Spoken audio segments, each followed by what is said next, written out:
आते हैं active potential की तरफ या एक्टिव मेम्ब्रेन पोटेंशियल की तरफ। ये वो वाला पोटेंशियल है जो उस वक्त होगा जब कंडक्शन ऑफ इम्पल्स हो रही होगी, यानी कि जो कंडक्शन ऑफ इम्पल्स होने की वजह से जो पोटेंशियल डेवलप होगा उसे हम कहते हैं एक्टिव मेम्ब्रेन पोटेंशियल।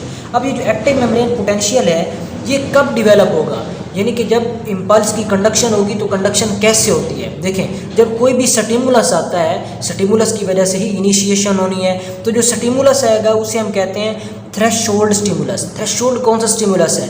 थ्रेशोल्ड वो स्टिमुलस है कि जब स्टिमुलस आए और इम्पल्स स्टार्ट हो जाए उसे हम कहते हैं थ्रेशोल्ड स्टिमुलस। और जो लेवल है मेम्ब्रेन पोटेंशियल का उसे हम कहते हैं थ्रेशोल्ड लेवल। थ्रेशोल्ड लेवल ये होता है -50 मिलीवोल्ट। ये बात समझे कि जब कोई स्टिमुलस आया और उसने इस हद तक स्टिमुलेट किया कि मेम्ब्रेन का जो पोटेंशियल है वो -55 हुआ। अगर -55 होता है तो नर्व इम्पल्स जो है वो जनरेट होगी। देखिए, ये फील्ड स्टिमुलस क्या मुराद है, ये लेवल था -55 का। इससे नीचे जो भी स्टिमुलस आए और एक जो है वो इनिशिएशन होती है उस वक्त तक नर्व इम्पल्स जनरेट नहीं होगी जब थ्रेशोल्ड लेवल अचीव नहीं होता। ये बात हम MCQ में पूछते हैं कि थ्रेशोल्ड लेवल कितना है, वो होता है -50 मिलीवोल्ट। अब हम देखते हैं कि कौन कौन से फैक्टर्स हैं जो एक्टिव पोटेंशियल जनरेट करवाते हैं जिसकी वजह से नर्व इम्पल्स नहीं जनरेट होना होता है। अब जो पहला फैक्टर है वो है सोडियम पोटाशियम मूवमेंट। इसमें ज़्यादा है सोडियम आयन की इन्वॉल्वमेंट। सोडियम चैनल ओपन होते हैं जिन्हें हम सोडियम गेट्स कहते हैं। सोडियम गेट्स की ओपनिंग की वजह से सोडियम रश कर जाते हैं इनसाइड। देखें, सोडियम बाहर ज़्यादा थे, जो ही सोडियम गेट ओपन हुए इनसाइड जो है वो सोडियम रश कर जाएंगे। सोडियम इनटेक की वजह से क्या हो रहा है, देखें अब क्या होगा, रिवर्सल ऑफ चार्जेस होगा। इसे कहते हैं डीपोलराइजेशन ऑफ मेम्ब्रेन। देखें, बाहर ये नॉर्मल सर्कमस्टेंसेस के अंदर बाहर सोडियम आयन ज़्यादा है, ये बाहर जो है वो पॉजिटिव चार्ज ज़्यादा है। जब भी ये सोडियम गेट्स ओपन होंगे, सोडियम गेट्स के ओपन होने की वजह से रिवर्सल ऑफ चार्जेस होगा। क्यों रिवर्सल ऑफ चार्जेस होता है? वजह ये होती है कि सोडियम रश कर जाएंगे इनसाइड जो बाहर ज़्यादा थे, जिसकी वजह से जो बाहर बाकी मानदा या रिमाइंडर नेगेटिव हैं वो ज़्यादा हो जाएंगे और इनसाइड पे पॉजिटिव ज़्यादा हो जाएगा। इसे हम कहते हैं रिवर्सल ऑफ चार्जेस। ये रिवर्सल ऑफ चार्जेस मेम्ब्रेन के अक्रॉस जो है वो along the length of neuron आगे उसने ट्रांसमिट होने चले जाना है। ये देखें, अब ये सेंटर के अंदर आ गया, फिर ये आगे कंडक्ट हो रहा है। ये बात समझें कि ये डीपोलराइजेशन करवाता चला जा रहा है, यानी कि मेम्ब्रेन के अक्रॉस डीपोलराइजेशन स्टार्ट है।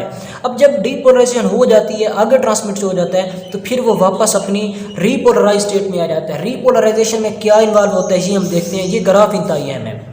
देखें, सबसे पहले हम आते हैं पोलराइज स्टेट। ये है इसकी रेस्टिंग स्टेट। जो लेवल है वो होता है -70 मिलीवोल्ट। अब -70 मिलीवोल्ट पे रेस्टिंग स्टेट में है पोलराइज्ड स्टेट हम इसे कहते हैं। पोलराइज का मतलब है क्योंकि बाहर पॉजिटिव है, नेगेटिव इनसाइड, तो पोलर फॉर्म के अंदर पोलराइज स्टेट कहना है, यानी कि रेस्टिंग स्टेट है।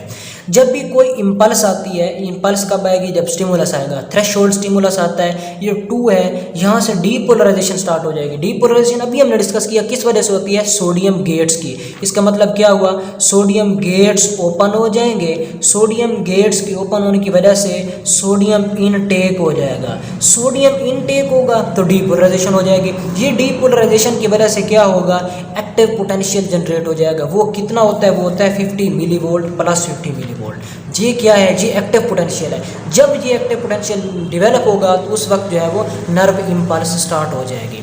उसके बाद अब देखिए 3 लेवल यहाँ पे क्या होता है, जब मेम्ब्रेन पास यानी कि मेम्ब्रेन से पास कर जाएगा। ये देखें, पहले इस स्टेट में था, फिर इस स्टेट में, बाद में ये रीपोलराइज हो गई। रीपोलराइजेशन कैसे होती है, इस वक्त ये होगा कि सोडियम यहाँ पे आके क्या होगा, सोडियम चैनल क्लोज हो जाएंगे, फिर पोटाशियम चैनल ओपन हो जाएंगे। पोटाशियम चैनल क्या करवाएंगे, पोटाशियम चैनल ओपन होने की वजह से पोटाशियम बाहर रश कर जाएंगे, पोटाशियम बाहर मूव करेंगे, यानी कि पोटाशियम ई फ्लक्स हो जाएगा। पोटाशियम ई फ्लक्स करने से क्या होता है, रीपोलराइज स्टेट में आ जाएगी, क्योंकि बाहर फिर पॉजिटिव जो है वो डेवलप होना स्टार्ट हो जाएगा। ये होता है रीपोलराइजेशन। अब एक स्टेप है, अब इसको यहाँ पे आना चाहिए था दोबारा उसको अपनी पोजीशन मेंटेन करने के लिए, लेकिन ऐसा नहीं होता। वजह क्या है, ये हो जाता है हाइपर पोलराइज। हाइपर पोलराइजेशन वजह इसलिए होती है, जो पोटाशियम चैनल होते हैं वो स्लो टू ओपन होते हैं, स्लो टू क्लोज होते हैं। अब इन्हें क्लोज यहाँ पे हो जाना चाहिए था, ये स्लो टू क्लोज है, इसलिए जो है वो इसका लेवल नीचे चला जाता है। इसलिए हम कहते हैं कि ये slow to open slow to close की वजह से हाइपर पोलराइजेशन हो जाती है, यानी कि जहाँ पे पोलराइज होना चाहिए था -70 उससे कुछ ज़्यादा हो जाता है। ये था सारा हमारा कि कौन कौन से फैक्टर्स हैं जो एक्टिव पोटेंशियल जनरेट करवाते हैं। पहले हमने डिस्कस किया था रेस्टिंग ग्रेन पोटेंशियल के अंदर। तब जब एक्टिव पोटेंशियल जनरेट होगा तो उस वक्त जो इम्पल्स की स्पीड होती है वो वैसे होती है 100 मीटर पर सेकंड नॉर्मल वैल्यू, लेकिन 120 मीटर पर सेकंड जो है वो इसकी मैक्सिमम वैल्यू जो रिकॉर्ड की गई है वो होती है नर्व इम्पल्स की। इसमें ये ग्राफ इंतहा अहम है कि रिफ्लक्स सोडियम इनफ्लक्स की वजह से डीपोलराइजेशन होनी है, पोटाशियम इफ्लक्स की वजह से रीपोलराइजेशन होनी है। हाइपर पोलराइजेशन क्यों होती है? क्योंकि potassium channel slow to open and slow to close होते हैं। ये था सारा नर्व इम्पल्स।